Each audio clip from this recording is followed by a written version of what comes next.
Grabe, mahigit isang taon na pala na hindi ako nakakapunta dito sa lugar na kung saan ay pasyalan ng maraming masbateño. Mapa-espesyal o karaniwang araw man, marami din talagang napunta dito. Dahil hindi lang sa marerelax ka, mabubusog ka rin sa mga pagkain na masarap na affordable pa. So hey guys, mga kamasbati, magandang araw! Samahan nyo nga pala ako ngayon na maglibot-libot dito sa social center. At bilang isang masbateño, alam ko na familiar ka sa lugar na to. Pero bago nga pala kami pumunta dito, meron muna akong importanteng inasikaso at pagkatapos dumiretso na rin kami dito. Sabi ko kasi kila Papa na dumaan na rin kami dito dahil matagal na nga na hindi kami napunta sa lugar na to. Simula kasi nung lumipat kami ng tirahan, di na talaga ako madalas napunta dito sa city. At kung meron mangang importanteng lakad, medyo malayo naman dito. At heto nga, sakto medyo malapit nga yung pinuntahan namin kanina, kaya sabi ko, pagkakataon na to na malibot ko ulit ang social center at para maipakita ko na rin sa inyo. Sa totoo lang, marami na rin talaga ang nagbago. Matagal na rin kasi talaga ang pasyalan na to. Di ko lang alam kung ilang dekada na, pero sa naaalala ko, grade 1 pa lang ako noon, marami nang namamasyal dito. Sa mga panahon na yon, halos bago pa ang lahat dito. Bago pa ang upuan, pintura at palaruan. Lalo na pag malapit na ang Pasko ay talagang napakaganda dito. May mga bagong gawang kubo-kubo, mga palamuti at iba't ibang klase ng ilaw na lumiliwanag sa buong social center na to. Kaya noon bilang isang bata, sabik talaga ako pag narinig ang pangalang social center. Maraming masasayang memories na nabuo dito, tawanan, hiyawan at iyakan ng mga batang tulad ko noon. At ngayon, sigurado ako na marami na sa kanila ang naabot na ang kanilang mga pangarap na minsan na rin nilang binuo o napag-usapan sa lugar na to. O siya, mamaya naman ulit tayo magkwentuhan ha. Niyaya ko na kasi yung kapatid ko na mag-ikot-ikot dito sa mga nagtitinda ng pagkain. Kahit nga maghapon ka pa dito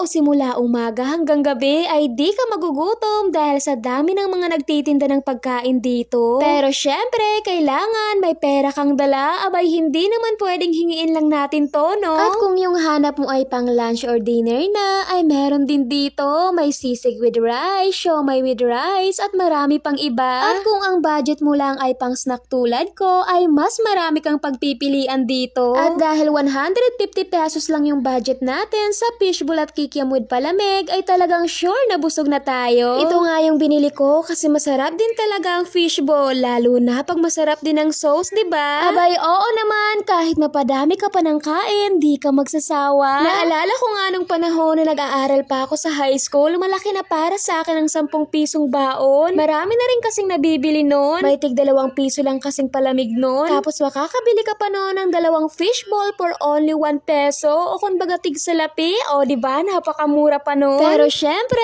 habang lumilipas ang panahon, nagsisimahalan na rin ang lahat. Ikaw na lang ang hindi. Ay, charot! Hindi ka naman siguro ganon, ano? At habang nakaupo nga kami dito, nakita ko nga tong pamilyang nagbabanding. Ang sarap nga sa pakiramdam pag nakakakita ka ng ganito. Kaya kung sakaling pupunta kayo dito kasama yung mga bata, pwede nyo naman din yun gawin. Sure na matutuwa sila. Mag-aalas 6 na nga to ng hapon, kaya sabi ko kila Papa na magpaabot na rin kaya kami ng gabi. Dumating rin nga si Ate Trish para manglibre. Kaya naman para makabawi, sinabihan ko siya na pumayat na talaga siya. O diba, magaling din talaga to, no? At shoutout din pala sa'yo kuya, pero ewan ko na lang talaga kung maaalala mo pa to pag nakita mo, ilang linggo na rin kasi to. At bago ko pa nga makalimutan, ay mag-shoutout na din ako at medyo matagal na nga kayong naghihintay. Shoutout nga pala kay Matches TV Vlog, kay Lorimi Trabado Ranyola, kay Mark John Abinya, kay Edgar Colombo, kay John Kalalang, and last, kay Dubs Moto. Yun lang, thanks and God bless. Bye!